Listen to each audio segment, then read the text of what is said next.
Bom dia! Bom dia, bom dia, bom dia para você, graça e paz. Cá estamos nós mais um dia para meditar na palavra de Deus. Esse é o Sim Diário e para hoje a gente só precisa dizer sim.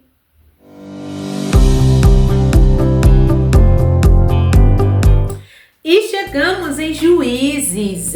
O tempo tá passando rápido, né? O livro de Josué tem 24 capítulos. No final, né, ele termina com a morte do líder Josué com 110 anos e o povo tá até se comportando muito bem, mas já vai começar a desobediência e é sobre isso que a gente vai conversar hoje. Vamos lá em Juízes 2. E Juízes 1, só para te contextualizar. Em Juízes 1 tá acontecendo o quê? O pessoal já está estabelecido na terra de Canaã, mas o pessoal quer treta, né? Ainda tem a galera que mora lá. E aí o povo pergunta, né? E agora, Deus, quem vai liderar a gente? Aí ele vai ordenando, fulano vai lutar contra ciclano, papapá, eu tô com vocês, bora, vai dar bom. Mas, entretanto, todavia, contudo, tá implícito, tá? Não tá escrito, então eu tô conjecturando. Mas o coração do pessoal, porque é assim, né? Antes da gente sair de um lugar, nosso coração sai primeiro. Já reparou isso? Já percebeu? Tu já não quer mais ir, tu já tá meio, tô de saco cheio, que a gente fala, né? Mas, né, o que acontece? O coração sai primeiro. E provavelmente aqui, quando começa a acontecer o que eu vou falar para vocês aqui, o coração do povo de Israel já estava começando a se afastar de Deus. Por quê? Por conta da desobediência de viver com outros povos que Deus passou o Pentateuco inteiro falando, não façam isso. Porque Deus já sabia que a prática, né, daquele povo ia brilhar os olhinhos, né? Porque o que acontece? Por que o cristianismo é tão atacado? O cristianismo genuíno, o que segue a Cristo, né? Os cristãos protestantes. Por quê? Porque é a única religião que exige de você uma mudança de vida. Nenhuma outra.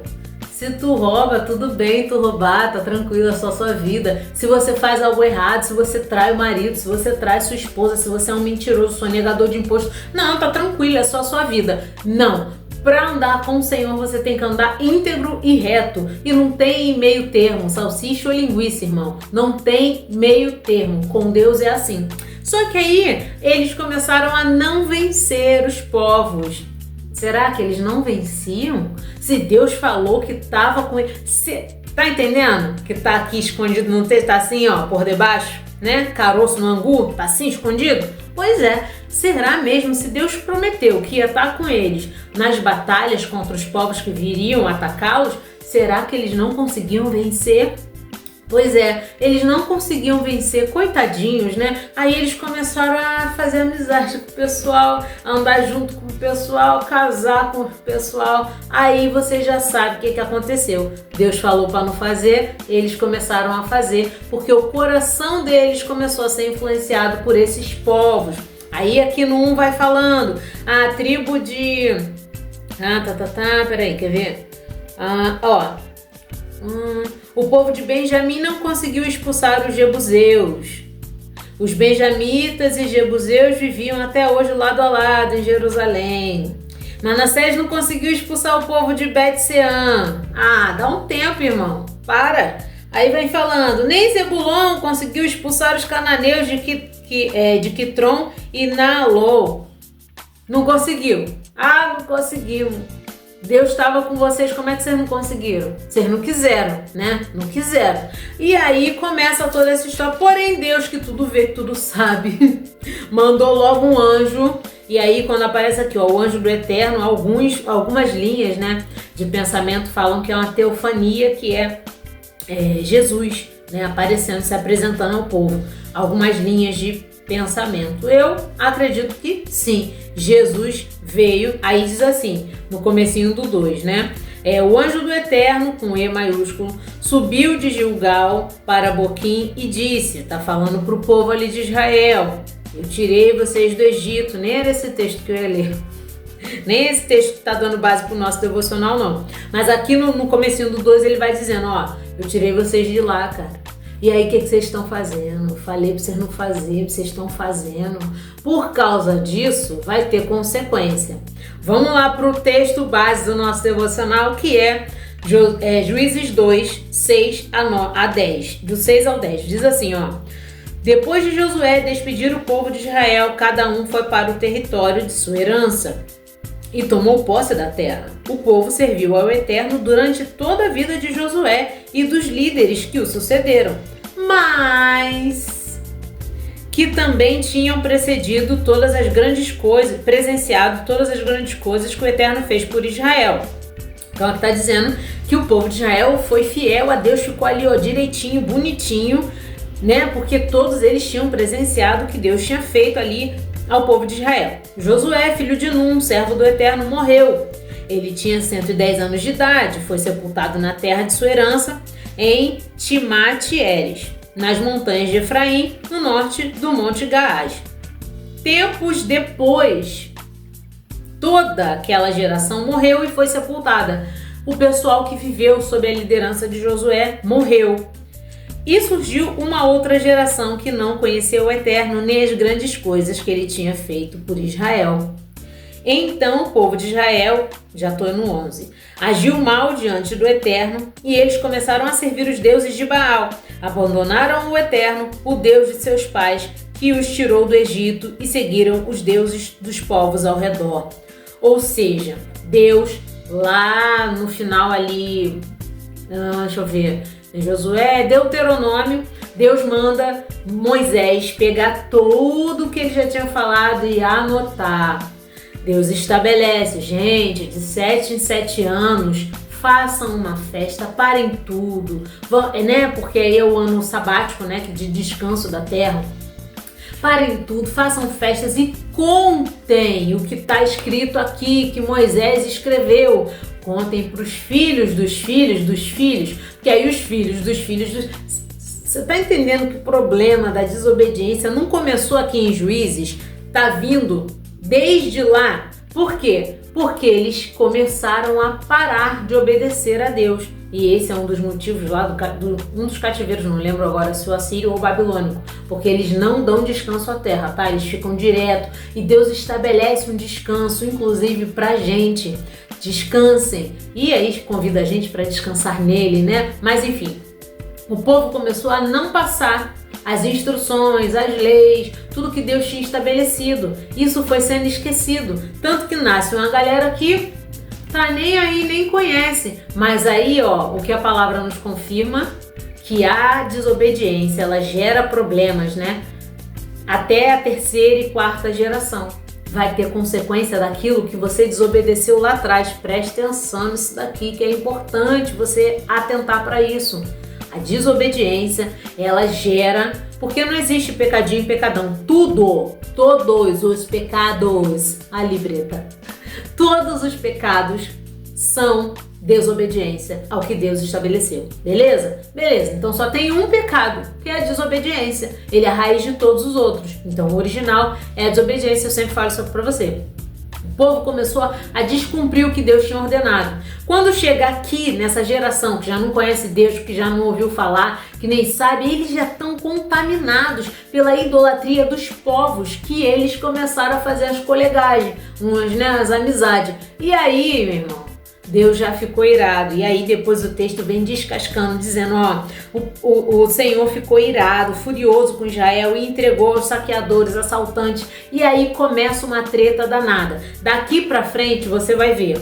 Israel se arrepende, volta para o Senhor. Passa a geração, eles continuam descumprindo a ordem de contar para os seus filhos. Descumprindo.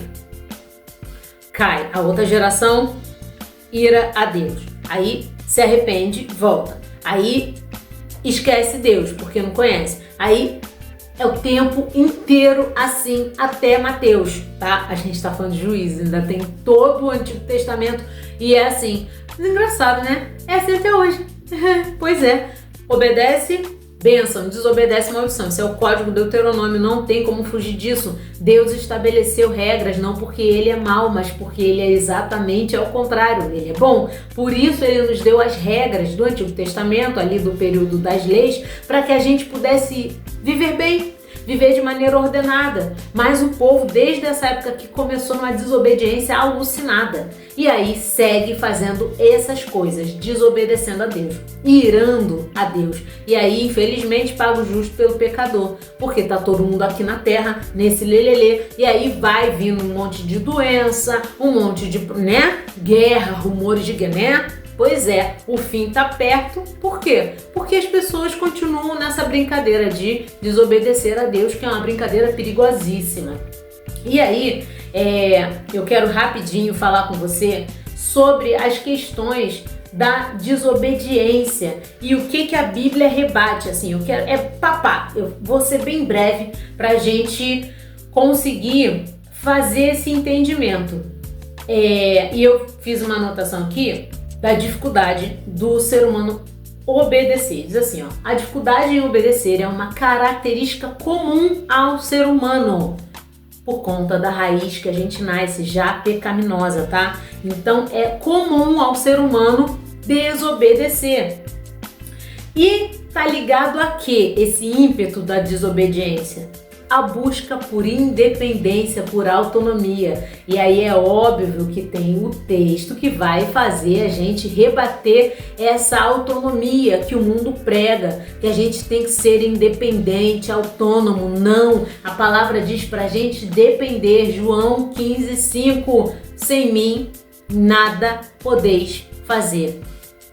Você depende de Deus para tudo. E aí a gente vem aqui rebatendo mais uma característica dessa desobediência normal ao ser humano, o desejo de controle. E aí a gente vem aqui em Provérbios 16:3, que diz o quê? Deixe nas mãos do Senhor tudo quanto você faz e os seus planos darão certo.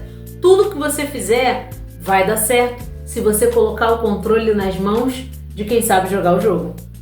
O último, não é a última, tem várias características, que fazem a gente entender por que o ser humano desobedece. Mas mais uma delas é a última que eu vou citar, que é a impulsividade, ou seja, a falta de controle. E o que Gálatas 5:22 e 23 vai falar pra gente, mais especificamente sobre o controle e o domínio próprio, tá no finalzinho lá no 23. Gálatas 5:23, que vai falar pra gente ter os gomos do fruto do Espírito. E um deles é o domínio próprio.